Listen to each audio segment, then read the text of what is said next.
2020ರಿಂದ ಈಚೆಗೆ ಪಾಕಿಸ್ತಾನದಲ್ಲಿ ಅಪರಿಚಿತ ಬಂದೂಕುದಾರಿಗಳಿಗೆ ಭಾರತಕ್ಕೆ ಬೇಕಾದಂತಹ ಮೋಸ್ಟ್ ವಾಂಟೆಡ್ ಉಗ್ರರು ಬಲಿಯಾಗ್ತಾ ಇದ್ರು. ಯಾರೋ ಒಬ್ಬ ಮಸೀದಿಗೆ ನಮಾಜ್ ಮಾಡಕ್ಕೆ ಹೋಗಿದ್ದ, ಅಲ್ಲೇ ಅವನನ್ನು ಅಪರಿಚಿತ ಬಂದೂಕುದಾರಿಗಳು ಶೂಟ್ ಮಾಡಿದ್ರು, ಮತ್ತೊಂದು ಕಡೆ ಬಾಂಬ್ ಬ್ಲಾಸ್ಟ್ ಮಾಡಿ ಆತನನ್ನು ಕೊಂದ್ರು. ಈ ರೀತಿಯಾದಂತಹ ಸುದ್ದಿ ಪಾಕಿಸ್ತಾನದಿಂದ ಬರ್ತಾ ಇತ್ತು. 2020ರಿಂದ ಈಚೆಗೆ ಭಾರತಕ್ಕೆ ಬೇಕಾದಂತಹ ಮೋಸ್ಟ್ ವಾಂಟೆಡ್ 20 ಉಗ್ರರು ಪಾಕಿಸ್ತಾನದ ನೆಲದಲ್ಲಿ ಬಲಿಯಾಗಿದ್ದಾರೆ. ಆ ಹತ್ಯೆಗಳ ಹಿಂದೆ ಮೋದಿ ಸರ್ಕಾರ ಇದೆ ಅಂತ ಗಾರ್ಡಿಯನ್ ಪತ್ರಿಕೆ ಇನ್ವೆಸ್ಟಿಗೇಷನ್ ರಿಪೋರ್ಟ್ ಅನ್ನು ಮಾಡಿದೆ. ಪಾಕಿಸ್ತಾನದಲ್ಲಿ ಹತ್ಯೆಯಾದ ಉಗ್ರರ ಹಿಂದೆ ಮೋದಿ ಸರ್ಕಾರ ಇದೆ ಅಂತ ಬ್ರಿಟಿಷ್ ದಿನಪತ್ರಿಕೆ ದಿ ಗಾರ್ಡಿಯನ್ ವರದಿ ಮಾಡಿದೆ. ಹಾಗಿದ್ರೆ ಪಾಕಿಸ್ತಾನದಲ್ಲಿ 2020ರಿಂದ ಈಚೆಗೆ ಹತ್ಯೆಯಾದಂತಹ 20ಕ್ಕೂ ಹೆಚ್ಚು ಉಗ್ರರನ್ನ ಕೊಂದಿದ್ದು ರಾನಾ ರಿಸರ್ಚ್ ಅಂಡ್ ಅನಾಲಿಸಿಸ್ ವಿಂಗ್. ಭಾರತದ ಪರವಾಗಿ ವಿದೇಶಗಳಲ್ಲಿ ಬೇಹುಗಾರಿಕೆಯನ್ನ ಮಾಡುವಂತಹ ರಿಸರ್ಚ್ ಅಂಡ್ ಅನಾಲಿಸಿಸ್ ವಿಂಗ್ ಈ ಹತ್ಯೆಗಳ ಹಿಂದೆ ಇದೆ ಅಂತ ದಿ ಗಾರ್ಡಿಯನ್ ಪತ್ರಿಕೆ ವರದಿ ಮಾಡಿದೆ. ಮೋದಿ ಸರ್ಕಾರದ ಆದೇಶದ ಮೇಲೆ ರಿಸರ್ಚ್ ಅಂಡ್ ಅನಾಲಿಸಿಸ್ ವಿಂಗ್ನ ಏಜೆಂಟ್ಗಳು ಈ ಹತ್ಯೆಯನ್ನ ಮಾಡಿಸಿದ್ದಾರೆ ಅಂತ ದಿ ಗಾರ್ಡಿಯನ್ ಸಾಕ್ಷಿಗಳ ಸಮೇತ ಹೇಳಿಕೆಗಳ ಸಮೇತ ವರದಿ ಮಾಡಿದೆ. ವಿದೇಶಗಳಲ್ಲಿ ಭಾರತದ ಪರವಾಗಿ ಬೇಹುಗಾರಿಕೆಯನ್ನ ನಡೆಸುತ್ತೆ. ಭಾರತದ ಒಳಗೆ ಇಂಟೆಲಿಜೆನ್ಸ್ ಬ್ಯೂರೋ ಬೇಹುಗಾರಿಕೆಯನ್ನ ಮಾಡಿದ್ರೆ, ಭಾರತದ ಹೊರಗೆ ಭಾರತಕ್ಕೆ ಯಾವುದಾದ್ರೂ ದೇಶದಿಂದ ಯಾವುದಾದ್ರೂ ಬಾಹ್ಯ ಶಕ್ತಿಗಳಿಂದ ಅಪಾಯ ಸಂಭವಿಸುತ್ತೆ ಅನ್ನುವಂತಹ ಮಾಹಿತಿಯನ್ನ ಕಲೆ ಹಾಕೋದು ರಿಸರ್ಚ್ ಅಂಡ್ ಅನಾಲಿಸಿಸ್ ವಿಂಗ್. ವಿದೇಶಗಳಲ್ಲಿ ಭಾರತದ ಪರವಾಗಿ ಬೇಹುಗಾರಿಕೆಯನ್ನ ಮಾಡುತ್ತೆ. ಹೇಗೆ ಇಸ್ರೇಲ್ನಲ್ಲಿ ಮೊಸಾದ್ ಇದೆ, ಅಮೆರಿಕದಲ್ಲಿ CIA ಇದೆ, ಅದೇ ರೀತಿಯಲ್ಲಿ ಭಾರತದಲ್ಲಿ ಇದೆ. ಕೂಡ ಮೊಸಾದ್ನಂತೆ ದೇಶ ವಿರೋಧಿಗಳನ್ನ ವಿದೇಶಗಳಲ್ಲಿ ಹತ್ಯೆ ಮಾಡ್ತಾ ಇದೆ ಅಂತ ದಿ ಗಾರ್ಡಿಯನ್ ದಿನಪತ್ರಿಕೆ ವರದಿ ಮಾಡಿದೆ. ಭಾರತ ಮತ್ತು ಪಾಕಿಸ್ತಾನದ ಗುಪ್ತಚರ ಇಲಾಖೆಯ ಅಧಿಕಾರಿಗಳನ್ನ ಹೇಳಿಕೆಯನ್ನ ಉಲ್ಲೇಖ ಮಾಡಿದೆ. ಹೇಳಿಕೆ ಅಷ್ಟೇ ಅಲ್ಲ, ಮಹತ್ವದ ದಾಖಲೆಗಳನ್ನು ಕೂಡ ದಿ ಗಾರ್ಡಿಯನ್ ಪತ್ರಿಕೆ ಉಲ್ಲೇಖ ಮಾಡಿ ವರದಿಯನ್ನ ಮಾಡಿದೆ. ಪಾಕಿಸ್ತಾನದಲ್ಲಿ 2020ರಿಂದ ಹತ್ಯೆಗೊಳಗಾದಂತಹ 20ಕ್ಕೂ ಹೆಚ್ಚು ಭಯೋತ್ಪಾದಕರು ಭಾರತಕ್ಕೆ ಬೇಕಾದಂತಹ ಉಗ್ರರನ್ನ ಪಾಕಿಸ್ತಾನದ ನೆಲಕ್ಕೆ ನುಗ್ಗಿ ಭಾರತದ ಹತ್ಯೆ ಮಾಡಿದೆ ಅಂತ ದಿ ಗಾರ್ಡಿಯನ್ ವರದಿ ಮಾಡ್ತಾ ಇದೆ. ನಾನು ಆ ವರದಿಯ ವಿವರವನ್ನು ನಿಮಗೆ ಕೊಡ್ತೀನಿ. ಇವತ್ತು ಗಾರ್ಡಿಯನ್ ಪತ್ರಿಕೆ ಮಾಡಿದಂತಹ ವರದಿ 2020ರಿಂದ ಪಾಕಿಸ್ತಾನದಲ್ಲಿ 20ಕ್ಕೂ ಹೆಚ್ಚು ಉಗ್ರರ ಹತ್ಯೆಯಾಗಿದೆ.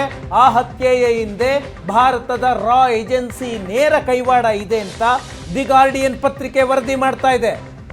ಈ ರೀತಿಯಾದಂತಹ ಅನುಮಾನಗಳು, ಹೇಳಿಕೆಗಳು, ಕೆಲವು ಅನ್ಕನ್ಫರ್ಮ್ಡ್ ರಿಪೋರ್ಟ್ಸ್ಗಳು ಬಂದಿದ್ವು.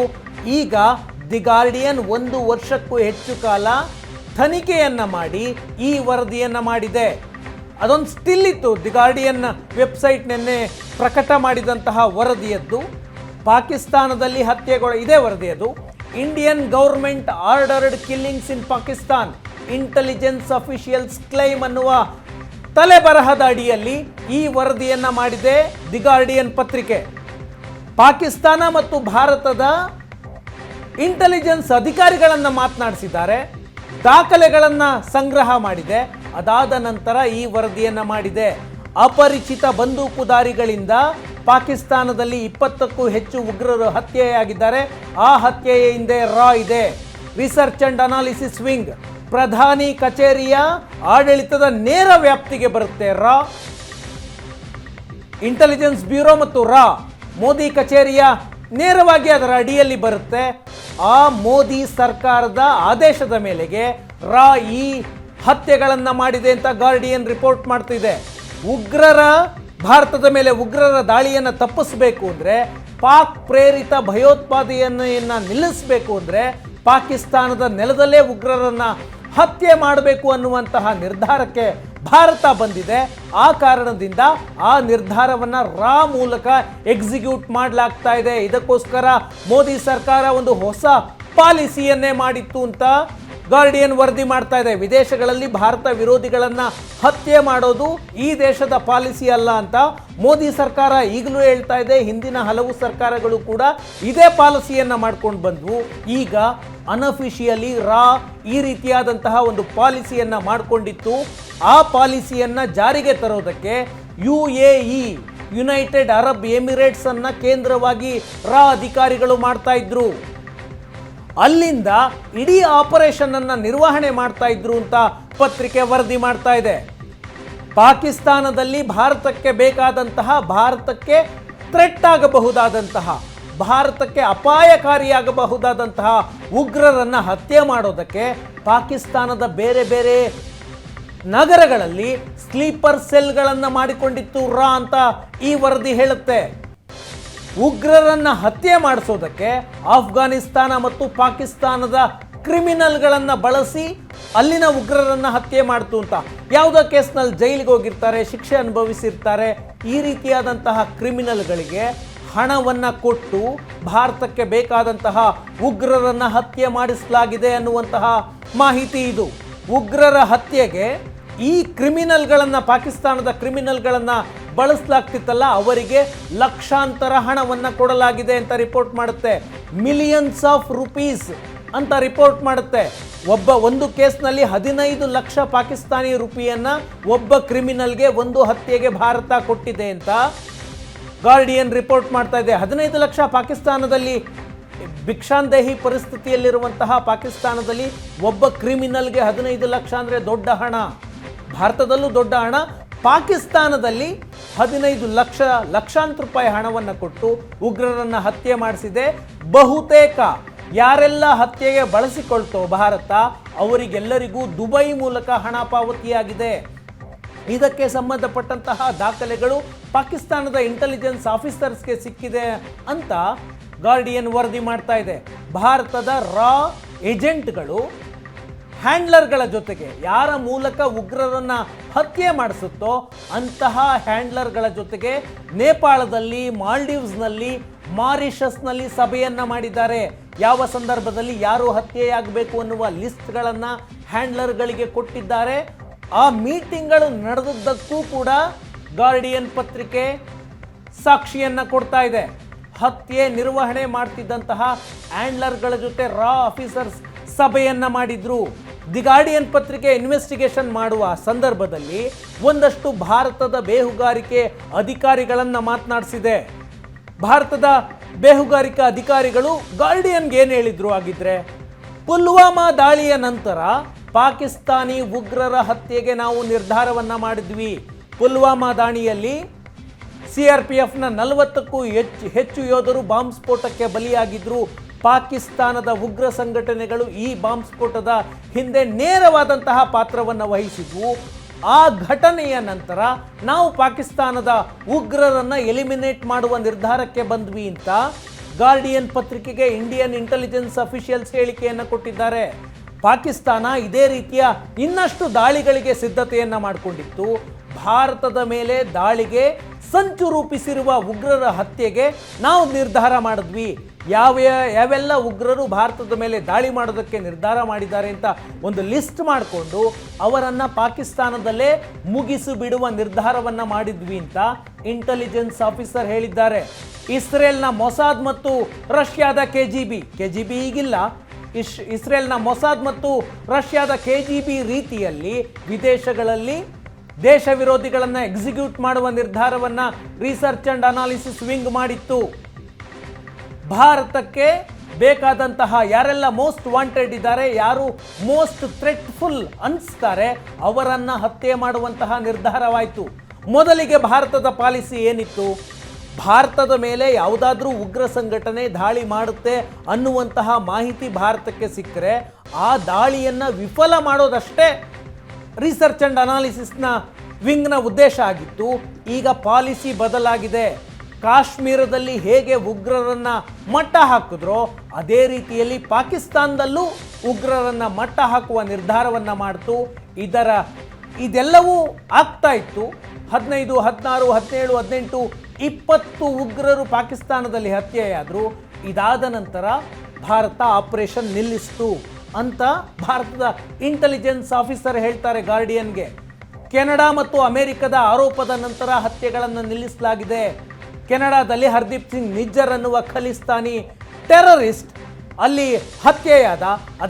ಅದಾದ ನಂತರ ಕೆನಡಾದ ಪ್ರಧಾನಿ ಜಸ್ಟಿನ್ ಟ್ರೂಡೋ ಕೆನಡಾದ ಸಂಸತ್ತಿನಲ್ಲಿ ನಿಂತು ಭಾರತದ ವಿರುದ್ಧ ಆರೋಪವನ್ನು ಮಾಡಿದ್ರು. ಅದರ ಬೆನ್ನಿಗೆ ಅಮೆರಿಕದಲ್ಲಿ ಪನ್ನು ಗುರುಪತ್ವಂತ್ ಸಿಂಗ್ ಪನ್ನು ಖಲಿಸ್ತಾನಿ ಟೆರರಿಸ್ಟ್ ಅವನ ಮೇಲೆ ಹತ್ಯೆ ಪ್ರಯತ್ನ ಆಯಿತು ಅಂತ ಅಮೆರಿಕದಲ್ಲೊಂದು ಕೇಸ್ ದಾಖಲಾಯಿತು. ಈ ಎರಡು ವಿಚಾರಗಳು ವಿಶ್ವದಲ್ಲಿ ದೊಡ್ಡ ಮಟ್ಟದಲ್ಲಿ ಸದ್ದಾದ ನಂತರ ಪಾಕಿಸ್ತಾನದಲ್ಲಿ ನಡೆದಂತಹ ಆಪರೇಷನ್ಗಳನ್ನು ನಿಲ್ಲಿಸಲಾಯಿತು ಅಂತ ಆಫೀಸರ್ಸ್ ಹೇಳ್ತಾರೆ, ಇಂಟೆಲಿಜೆನ್ಸ್ ಆಫೀಸರ್ಸ್. ಅಮೆರಿಕದ ಹತ್ಯಾ ಪ್ರಯತ್ನ ಮತ್ತು ಕೆನಡಾದಲ್ಲಿ ಹರ್ದೀಪ್ ಸಿಂಗ್ ನಿಜ್ಜರ್ ಹತ್ಯೆ ಭಾರತವೇ ಮಾಡಿತಾ ಅನ್ನೋದ್ರ ಬಗ್ಗೆ ಇಂಟೆಲಿಜೆನ್ಸ್ ಆಫೀಸರ್ಸ್ ಏನೂ ಹೇಳಿಲ್ಲ. ಪತ್ರಿಕೆ ಕೂಡ ಅದರ ಬಗ್ಗೆ ವರದಿ ಮಾಡಿಲ್ಲ. ಇದು ಭಾರತದ ಆಫೀಸರ್ಸ್ ಹೇಳಿಕೆ ಆದರೆ ಪಾಕಿಸ್ತಾನದ ISI ಅಧಿಕಾರಿಗಳು ಕೂಡ ಗಾರ್ಡಿಯನ್ ಪತ್ರಿಕೆ ಮಾತಾಡಿಸಿದೆ. ಅವರಿಂದ ಒಂದಷ್ಟು ದಾಖಲೆಗಳನ್ನು ಸಂಗ್ರಹ ಮಾಡಿದೆ. ಏನು ಹೇಳ್ತಾರೆ ಪಾಕಿಸ್ತಾನದ ಗುಪ್ತಚರ ಇಲಾಖೆ ಅಧಿಕಾರಿಗಳು? ಅಲ್ಲಿ ISI ಇದೆ. UAE ಕೇಂದ್ರವಾಗಿರಿಸಿಕೊಂಡು ಭಾರತ ಪಾಕಿಸ್ತಾನದಲ್ಲಿ ಉಗ್ರರ ಹತ್ಯೆ ಮಾಡಿಸಿದೆ ಅಂತ ಪಾಕಿಸ್ತಾನದ ಆಫೀಸರ್ಸ್ ಹೇಳ್ತಾರೆ. ಸ್ಥಳೀಯ ಕ್ರಿಮಿನಲ್ಗಳಿಗೆ ಲಕ್ಷಾಂತರ ಹಣವನ್ನು ಕೊಟ್ಟು ಹತ್ಯೆ ಮಾಡಿಸಲಾಗಿದೆ. ಪಾಕಿಸ್ತಾನಿ ಪ್ರಜೆಗಳ ಹತ್ಯೆಗೆ ಉಗ್ರರನ್ನು ಕೂಡ ನೇಮಕಾತಿ ಮಾಡಿಕೊಂಡಿತ್ತು ಅಂತ ಪಾಕಿಸ್ತಾನದ ಇಂಟೆಲಿಜೆನ್ಸ್ ಆಫೀಸರ್ಸ್ ಹೇಳ್ತಾರೆ. 20ಕ್ಕೂ ಹೆಚ್ಚು ಹತ್ಯೆಗಳಲ್ಲಿ ಭಾರತದ ಏಜೆನ್ಸಿ ಪಾತ್ರ ಇದೆ ಅಂತ ಪಾಕಿಸ್ತಾನದ ಅಧಿಕಾರಿಗಳು ಗಾರ್ಡಿಯನ್ಗೆ ಹೇಳಿದ್ದಾರೆ. ಪಾಕಿಸ್ತಾನ ಈ ರೀತಿಯ ಯಾವುದೇ ಒಂದು ಡೆತ್ ಆದರೆ ಅದಕ್ಕೊಂದು ಇನ್ವೆಸ್ಟಿಗೇಷನ್ ಅಂತ ಯಾವುದೇ ದೇಶದಲ್ಲಾದರೂ ಆಗೇ ಆಗುತ್ತೆ. ಅದೇ ರೀತಿಯಲ್ಲಿ ಪಾಕಿಸ್ತಾನದಲ್ಲೂ ಆಯಿತು. ಯಾರೆಲ್ಲ ಅಪರಿಚಿತ ಬಂದೂಕುದಾರಿಗಳಿಂದ ಹತ್ಯೆಗೊಳಗಾದರೂ ಅವರ ಬಗ್ಗೆ ತನಿಖೆ ಮಾಡಿಸಿದಾಗ ಇದರ ಹಿಂದೆ ಭಾರತದ ಕೈವಾಡ ಇದೆ ಅನ್ನೋದು ಸಾಬೀತಾಗಿದೆ ಅಂತ ಇಂಟೆಲಿಜೆನ್ಸ್ ಅಧಿಕಾರಿಗಳು, ಪಾಕಿಸ್ತಾನದ ಅಧಿಕಾರಿಗಳು ಗಾರ್ಡಿಯನ್ಗೆ ಹೇಳಿದ್ದಾರೆ. ಭಾರತದ ಪಾತ್ರದ ಬಗ್ಗೆ ಖಚಿತವಾದ ದಾಖಲೆಗಳು ನಮಗಿದ್ದಾವೆ ಅಂತ ISIನ ಅಧಿಕಾರಿಗಳು ಗಾರ್ಡಿಯನ್ಗೆ ಹೇಳಿದ್ದಾರೆ. ಗಾರ್ಡಿಯನ್ನ ರಿಪೋರ್ಟರ್ ಯಾವ ಹತ್ಯೆ ಮಾಡಿದಂತಹ ವ್ಯಕ್ತಿಗೆ ಹಣ ಕೊಟ್ಟಂತಹ ದಾಖಲೆ, ಟೆಲಿಗ್ರಾಮ್ನ ಸ್ಕ್ರೀನ್ಶಾಟ್ಗಳು, ಆಡಿಯೋ ದಾಖಲೆಗಳು, ಫೋನ್ನಲ್ಲಿ ಮಾತನಾಡಿದ್ದು ಇವೆಲ್ಲವನ್ನೂ ಕೂಡ ಗಾರ್ಡಿಯನ್ ಪತ್ರಿಕೆ ಸಂಗ್ರಹ ಮಾಡಿದೆ. ಸಂಗ್ರಹ ಮಾಡಿದ ಮೇಲೆ ಒಂದು ಡೀಟೇಲ್ ಆದ ಇನ್ವೆಸ್ಟಿಗೇಷನ್ ರಿಪೋರ್ಟನ್ನು ಮಾಡಿದೆ. ಗಾರ್ಡಿಯನ್ ಪತ್ರಿಕೆ ವರದಿ ಮಾಡಿದ ನಂತರ ಭಾರತ ಮತ್ತು ಪಾಕಿಸ್ತಾನದಲ್ಲೂ ಕೂಡ ಚರ್ಚೆಗಳಾಗ್ತಾ ಇದೆ. ಪಾಕಿಸ್ತಾನದಲ್ಲಿ ಉಗ್ರರು ನಿರಂತರವಾಗಿ ಹತ್ಯೆಗಳಿಗೆ ಒಳಗಾದ ನಂತರ ಪಾಕಿಸ್ತಾನ ಆರಂಭದಲ್ಲಿ ಭಾರತ ಈ ರೀತಿಯ ಕೃತ್ಯವನ್ನು ಪಾಕಿಸ್ತಾನದಲ್ಲಿ ನೆಲದಲ್ಲಿ ಮಾಡ್ತಾ ಇದೆ ಅಂತ ಹೇಳ್ಕೊಂಡಿರಲಿಲ್ಲ. ಯಾವುದೇ ದೇಶಕ್ಕೆ ಆ ರೀತಿಯಾಗಿ ಒಪ್ಕೊಳ್ಳೋದು ಅವಮಾನ ಆಗುತ್ತೆ. ಒಂದು ದೇಶ ತನ್ನ ದೇಶದೊಳಗೆ ನುಗ್ಗಿ ತನ್ನ ಪ್ರಜೆಯನ್ನು ಹತ್ಯೆ ಮಾಡುತ್ತೆ ಅಂದರೆ ಅದು ಅವಮಾನಕಾರಿ ವಿಷಯ. ಆ ರೀತಿಯಾದ ಆರೋಪವನ್ನು ಪಾಕಿಸ್ತಾನ ಮಾಡಿರಲಿಲ್ಲ. ಯಾವಾಗ ಅಮೆರಿಕ ಮತ್ತು ಕೆನಡಾದಲ್ಲಿ ಈ ಸುದ್ದಿಗಳಾದ್ವಲ್ಲ, ಗುರುಪತ್ವಂತ್ ಸಿಂಗ್ ಪನ್ನು ಮತ್ತು ಹರ್ದೀಪ್ ಸಿಂಗ್ ನಿಜ್ಜರ್ ಹತ್ಯೆಯ ಬಗ್ಗೆ, ಆಗ ಪಾಕಿಸ್ತಾನ ನೇರವಾಗಿ ಹೇಳೋದಕ್ಕೆ ಶುರು ಮಾಡ್ತು. ಪಾಕಿಸ್ತಾನದಲ್ಲಿ ನಡೆದಂತಹ 20ಕ್ಕೂ ಹೆಚ್ಚು ಉಗ್ರರ ಹತ್ಯೆಯ ಹಿಂದೆ ಭಾರತ ಇದೆ ಅಂತ. ನಾವು ಉಗ್ರರು ಅಂತ ಹೇಳ್ತೀವಿ, ಪಾಕಿಸ್ತಾನ ತನ್ನ ಪ್ರಜೆಗಳು ಅಂತ ಹೇಳ್ಕೊಳ್ಳುತ್ತೆ. ಈವರೆಗೂ ಈ ವರದಿ ಬಂದ ಮೇಲೆ ಕೂಡ ಭಾರತ ಈ ರಿಪೋರ್ಟನ್ನು ಒಪ್ಕೊಳ್ತಾ ಇಲ್ಲ. ಇದು ಸುಳ್ಳು, ದುರುದ್ದೇಶ ಪೂರಿತ. ಈ ವರದಿ ಭಾರತದ ವಿರುದ್ಧವಾದಂತಹ ಷಡ್ಯಂತ್ರ, ಟಾರ್ಗೆಟ್ ಹತ್ಯೆ ನಮ್ಮ ನೀತಿ ಅಲ್ಲ ಅಂತ. ಯಾವುದೇ ದೇಶ ಈ ರೀತಿಯ ಹತ್ಯೆಗಳಾದಾಗ ನಾವೇ ಮಾಡಿಸಿದ್ದು ಅಂತ ಹೆದೆ ತಟ್ಕೊಂಡು ಯಾವ ದೇಶವೂ ಹೇಳೋದಿಲ್ಲ. ಡಿಪ್ಲೊಮ್ಯಾಟಿಕ್ ಆಗಿ ಆನ್ಸರ್ ಮಾಡ್ತವೆ. ಮೊಸಾದ್ 500ಕ್ಕೂ ಹೆಚ್ಚು ಇಸ್ರೇಲ್ ವಿರೋಧಿ ವ್ಯಕ್ತಿಗಳನ್ನು ಹತ್ಯೆ ಮಾಡಿದೆ. ಇವತ್ತಿಗೂ ಅಫಿಷಿಯಲಿ ಮೊಸಾದ್ ಹೇಳ್ಕೊಂಡಿಲ್ಲ. ಆದರೆ ಮೊಸಾದ್ನಲ್ಲಿ ಕೆಲಸ ಮಾಡಿ ನಿವೃತ್ತಿಯಾದ ನಂತರ ಒಂದಷ್ಟು ಡಾಕ್ಯುಮೆಂಟ್ರಿಗಳಿಗೆ ಮೊಸಾದ್ನ ಆಫೀಸರ್ಸ್ಗಳು ಮಾತನಾಡಿದ್ದಾರೆ. ಇದು ಬಹುಶಃ ಮುಂದಿನ ದಿನಗಳಲ್ಲಿ ಡಾಕ್ಯುಮೆಂಟ್ರಿ ಆದರೂ ಆಗಬಹುದು. ಭಾರತವನ್ನು ಕೆಣಕಿದ್ರೆ ಸುಮ್ಮನೆ ಬಿಡೋದಿಲ್ಲ ಅನ್ನುವ ನಿರ್ಧಾರಕ್ಕೆ ಏಜೆನ್ಸಿ ಬಂದಂತಿದೆ. ಅದರ ಭಾಗವಾಗಿ ಪಾಕಿಸ್ತಾನದಲ್ಲಿ 20ಕ್ಕೂ ಹೆಚ್ಚು ಉಗ್ರರನ್ನು ಹತ್ಯೆ ಮಾಡಿದೆ ಅಂತ. ಭಾರತ ಪಾಕಿಸ್ತಾನದಲ್ಲಿ 20ಕ್ಕೂ ಹೆಚ್ಚು ಉಗ್ರರ ಹತ್ಯೆ ಮಾಡಿದೆ ಅಂತ ಗಾರ್ಡಿಯನ್ ರಿಪೋರ್ಟನ್ನು ಹೇಳ್ತಾ ಇದ್ದೆ ನಾನು. ಗಾರ್ಡಿಯನ್ ಕೇವಲ 20 ನಂಬರ್ಸನ್ನು ಅಷ್ಟೇ ಕೊಟ್ಟಿಲ್ಲ, 20 ಉಗ್ರರು ಅಂತ. ಯಾವ ಉಗ್ರರು ಹತ್ಯೆಯಾಗಿದ್ದಾರೆ ಎನ್ನುವ ವಿವರವನ್ನು ಕೊಟ್ಟಿದೆ. ಆತ ಯಾರು, ಹಿನ್ನೆಲೆ ಏನು, ಪಾಕಿಸ್ತಾನದಲ್ಲಿ ಯಾವ ಊರು ಅಂತ. ನಾನೊಂದು ಉದಾಹರಣೆಯನ್ನು ಹೇಳ್ತೀನಿ ನಿಮಗೆ. ಜಹೂರ್ ಮಿಸ್ತ್ರಿ ಅಂತ ಈತ 1999ರಲ್ಲಿ ಭಾರತ ನೇಪಾಳದಿಂದ ದೆಹಲಿಗೆ ಬರ್ತಿದ್ದಂತಹ IC-814 ಅನ್ನುವ ಇಂಡಿಯನ್ ಏರ್ಲೈನ್ಸ್ ವಿಮಾನವನ್ನು ಕಾಂದಹಾರ್ಗೆ ಹೈಜಾಕ್ ಮಾಡಿದಂತಹ ವ್ಯಕ್ತಿ. ಆತನನ್ನು ಭಾರತದ ರಾ ಏಜೆಂಟ್ಗಳು ಪಾಕಿಸ್ತಾನದ ಒಬ್ಬ ಕ್ರಿಮಿನಲ್ನ ಬಳಸಿ ಹತ್ಯೆಯನ್ನು ಮಾಡ್ತಾರೆ. ಮಸೂದ್ ಅಜರ್ನ ತಮ್ಮ, ಇಂಡಿಯನ್ ಪಾರ್ಲಿಮೆಂಟ್ ಅಟ್ಯಾಕ್ ಮಾಡಿದಂತಹ, ಕಾಶ್ಮೀರದಲ್ಲಿ ನೂರಾರು ಉಗ್ರ ಕೃತ್ಯವನ್ನು ಮಾಡಿದಂತಹ ಮಸೂದ್ ಅಜರ್ನ ತಮ್ಮ ಇವನೇ. ಇವನ ಹೆಸರು ಜಾಹಿದ್ ಅಕುಂದ್ ಅನ್ನುವ ಹೆಸರನ್ನು ಕೂಡ ಬಳಸ್ತಾನೆ. ಜಹೂರ್ ಮಿಸ್ತ್ರಿ ಅಂತ ಈತನ ಹೆಸರು, ಎರಡು ಹೆಸರು. ಈತನನ್ನು ತಲೆಮರೆಸ್ಕೊಂಡಿದ್ದ, ಹೆಸರನ್ನು ಬದಲಾಯಿಸಿ, ವೇಷ ಬದಲಾಯಿಸಿ ಓಡಾಡ್ತಿದ್ದ. ಇವನೇ ಅಂತ ಕನ್ಫರ್ಮ್ ಮಾಡ್ಕೊಳ್ಳೋದಕ್ಕೆ ನ್ಯೂಯಾರ್ಕ್ ಪೋಸ್ಟ್ನ ರಿಪೋರ್ಟರ್ ಒಬ್ಬ ಲೇಡಿಯನ್ನು ನ್ಯೂಯಾರ್ಕ್ ಪೋಸ್ಟ್ನ ರಿಪೋರ್ಟರ್ ಅಂತ ಈತನ ಬಳಿಗೆ ಕಳಿಸಿ ಈತನ ಐಡೆಂಟಿಟಿಯನ್ನು ಕನ್ಫರ್ಮ್ ಮಾಡ್ಕೊಳ್ತಾರೆ. ಆಮೇಲೆ ಅಲ್ಲಿನ ಪಾಕಿಸ್ತಾನದ ಕ್ರಿಮಿನಲ್ಗಳಿಗೆ ದುಡ್ಡು ಕೊಟ್ಟು ಹತ್ಯೆ ಮಾಡಿಸಿದ್ದಾರೆ ಅನ್ನುವಂತಹ ವರದಿಯನ್ನು ಕೂಡ ಗಾರ್ಡಿಯನ್ ಮಾಡಿದೆ. ಇದೇ ರೀತಿಯಲ್ಲಿ ಮಸೂದ್ ಮಿಸ್ತ್ರಿಯನ್ನು ಹೇಗೆ ಕೊಂದ್ರೋ ಅದೇ ರೀತಿಯಲ್ಲಿ 20ಕ್ಕೂ ಹೆಚ್ಚು ಉಗ್ರರನ್ನು ಭಾರತದ ರಾ ಕೊಂದಿದೆ ಅನ್ನುವ ಡೀಟೇಲ್ಸ್. ಅಂದರೆ ಮೊದಲಿಗೆ ನಮ್ಮ ನೀತಿ ಇದ್ದದ್ದು ಭಾರತಕ್ಕೆ ಅಪಾಯಕಾರಿಯಾಗುವವರನ್ನು ಭಾರತದ ಮೇಲೆ ವಿಧ್ವಂಸಕ ಕೃತ್ಯಕ್ಕೆ ತಯಾರಿ ಮಾಡಿದರೆ ಆ ತಯಾರಿಯನ್ನು ವಿಫಲಗೊಳಿಸೋದಾಗಿತ್ತು. ಈಗ ರಾ ನೀತಿ ಬದಲಾಗಿದೆ. ಯಾರು ಭಾರತಕ್ಕೆ ಅಪಾಯಕಾರಿಯಾಗ್ತಾರೆ ಆ ದೇಶಕ್ಕೆ ನುಗ್ಗಿ ಹೊಡೆಯೋದು ಈಗ ಹೊಸ ಪಾಲಿಸಿ ಆಗಿದೆ ಅಂತ ಗಾರ್ಡಿಯನ್ ರಿಪೋರ್ಟ್ ಮಾಡ್ತಾ ಇದೆ.